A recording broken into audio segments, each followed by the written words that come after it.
what are the potential dangers of Wi-Fi and or too much Wi-Fi?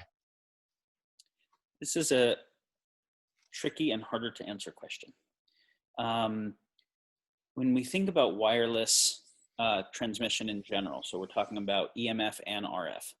So we're looking at Wi-Fi, we're looking at Bluetooth, we're also looking at 60 hertz EMF that is the AC in our house. We're looking at EMF fields from batteries, motors, etc. We're also looking at police signal transmission, military signal, other frequencies of radio. What we know is that the total amount of wireless energy that people are exposed to has been on a power law like Moore's law since the 60s.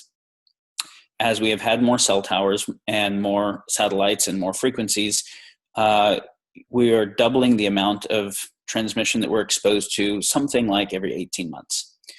That means that we're in a very high number of order of magnitudes more total wireless transmission than we ever were in an evolutionary environment. That is going to have some physiologic effect is pretty easy to buy. That basically when you measure EEG, when you measure EKG, you're measuring biosignals, and that there's actually electrical signal processing that is how we work, right? Electrical signal processing is core to how our nervous system works, that it's sensitive and that all signals end up affecting all other signals through wave interference. Exactly how it affects us, there's a lot of research that is conflicting on, and different countries have done research very differently, largely based on how big telecom is affecting the way their government does research.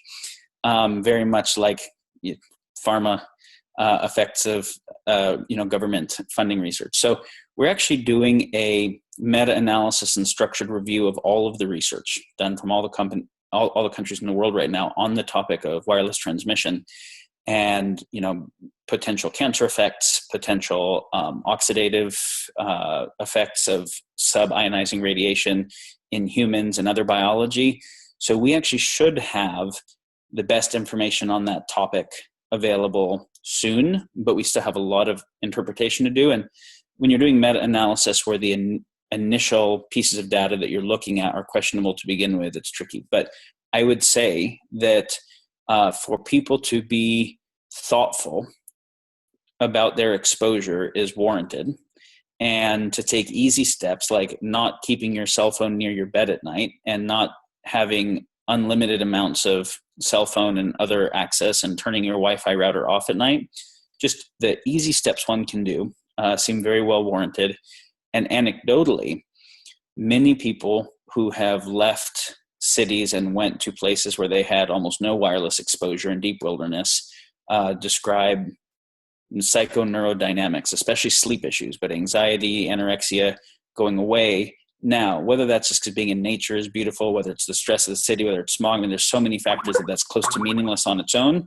But we also notice a number of people who've put themselves inside of Faraday cages and found much better sleep. So I would say that research-wise, we don't know fully, but there's good reason to think it's something worth paying attention to.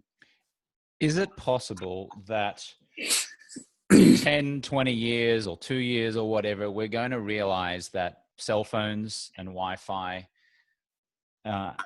is going to be as damaging to us as we now know that smoking is to us? For years, nobody thought that smoking was bad for you. And then all of a sudden in the 50s and 60s, it still started to sort of catch on. Or actually, we're starting to see some correlation here between smoking and being unfit and heart disease.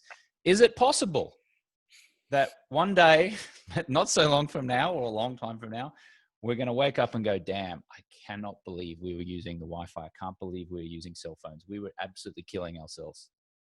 Entirely possible. Damn. I would say that it is probable that we will realize some effects that seem unacceptable to us. I'm not quantifying how much compared to cigarettes, but some effects. Now, cigarettes are pretty easy, which is we just don't actually need them, right? Wi-Fi and just wireless energy transmission, and not just wireless, but energy transmission in general, we're just not going to go backwards from that. So I think one of the things that's going to happen is we're going to start realizing that just like, we're not going to stop having cleaning products. We're going to make better cleaning products.